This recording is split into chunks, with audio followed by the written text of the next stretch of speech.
All right, I got another update for the home studio setup. Um, in case you haven't seen the other video, I will do a quick run through on it. I do use Studio One and PreSonus equipment for my home studio itself. I do have the Tascam DP32 here. This thing is great. This is what I just use for just by myself. Just me putting some music in it, playing along with some songs, learning some songs, wanting to put down a quick idea on something. That's what I use this for. So this is more of just a personal unit for me. Otherwise, I do use the Studio Live 32SX for everything. Basically what I have set up here is, let me back up a little bit. I got my little corner of the world here. I've got the marimba back over there. My son's a percussionist, classical percussionist. So we have all the fun gadgets and stuff like that. I got some of the guitars I use for the most part, most of the time. The DP32, I've got my Zoom B6 under there. We got a little cajon in the back. So basically what I have, got the room right next door here. Just some more guitars, stuff like that. Piano, electric piano, part of my bass rig. I just had some gigs. I haven't put it all back together yet. Kind of got a mess up here of pedals and stuff. Basically this room is all set up, mic'd. I got the snake down there for the drums with a couple extra and some outs to come in for monitors. I use those Behringer P2s. So you can hear yourself and hear everything else in the room. I got another snake down there. All of that runs into the mixer over here, which I'm using as a mixer and an interface. And then onto Studio One. Basically all the channels that are set up here right now are everything in that room that is currently mic'd up, and also I have the first couple here. I've got just a mic I keep in here, my B6 underneath. I got the Headrush MX5. This stuff, couple channels, just anything I want to record if I'm just sitting out here. Nothing that goes on in the room itself. I do got a power conditioner hiding back there with everything plugged in. The ear mix. This is a talkback mic for talking back to the into the other room in there for anyone who's in there doing some recording. I was having a lot of hiss issue. Let's see, what do I got here? It's light, always makes it hard to see. Yep, no, you can't see it. Anyway, the first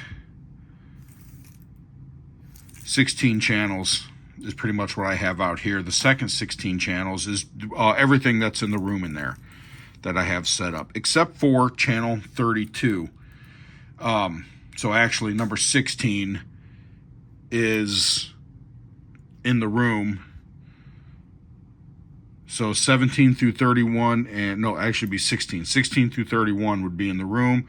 1 through 15 is here, because channel 32 I keep set up. Let's see if you can get to this. I have set up here on Studio One as a click track. It's an always on click. That way, can always set the tempo and anything, and it's not like I'm trying to set the metronome up down the road. I just set it up to begin with. I can turn it on, off at any time. People can just hear it from there. Seems to work out pretty good. One thing I was having a problem with, though, is, yeah, see, so if I just hit play, it's kind of loud right now, but that's always through channel 32 on my mixer, so I can always control everything. Just turn the metronome on anytime. Anyway, what I was having a problem with, so for those of you who know or don't know,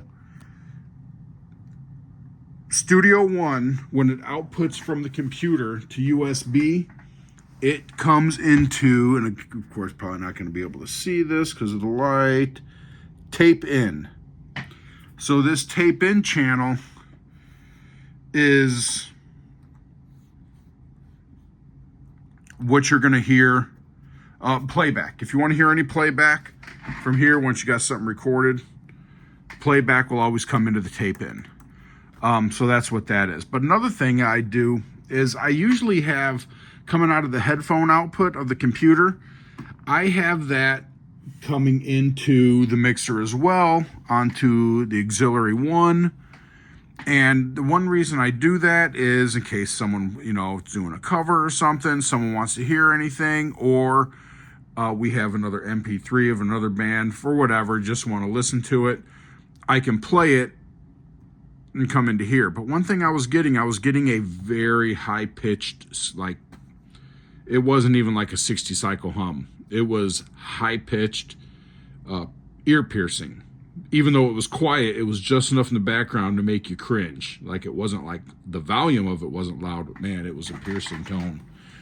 What I found out it was the 3.5 millimeter output from the computer coming into this. I don't know why it was causing a sort of ground loop or anything, because like I said, everything is running through power conditioner all together, so there's clean power. Everything is plugged into that, so there shouldn't be a problem. But anyway, it was, once I unhooked all that, it was gone. I have no problem with it. So I did order, it did not show up, which I don't know why, but I did order a filter, a 3.5 millimeter filter that's supposed to solve that problem. So then I'd be good. I can run that back in and I wouldn't have to worry about anything. As far as if I am recording myself in the other room where I have everything, or if I'm in there playing with whoever's playing, I do have on the iPads here, this is universal control. This controls the mixer itself, and I do use the Studio One remote on this iPad for controlling Studio One, the recording software itself.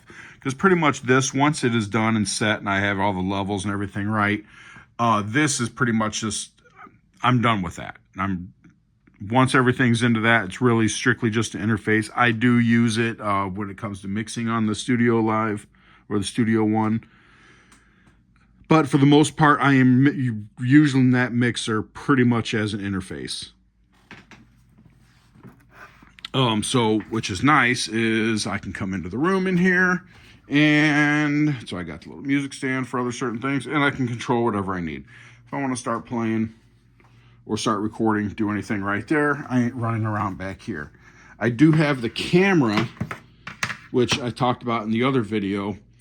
The camera is going to be, I am probably going to mount it in that corner right there.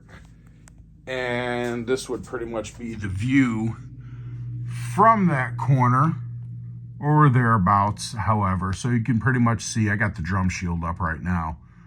But so you can see everything in this room. That way, obviously I can hear everything in this room. They can hear me from the mixer because I have the talkback mic set up, and with the camera I can see them. I can just pop open a window on the computer, which I would actually think on the Macs I'll just use like Photo Booth, and I would just open up Photo Booth. That way I can always have that in the corner or whatever, you know, hit a command tab and just pull it up and be able to see everything going on in that room. So yeah, I'm just waiting on the USB extension for that camera and the 3.5 millimeter output or filter.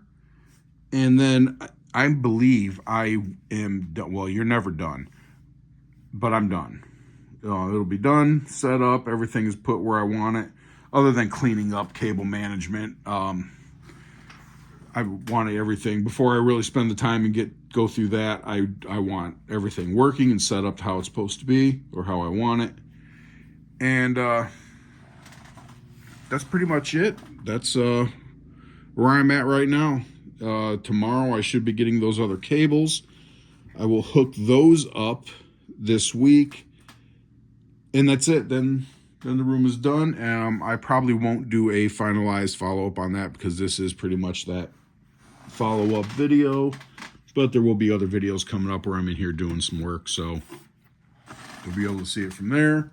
So thanks for watching. I appreciate all the comments, the likes and subscribes. It means a lot. But all right, well, thanks for watching this one, and until next time.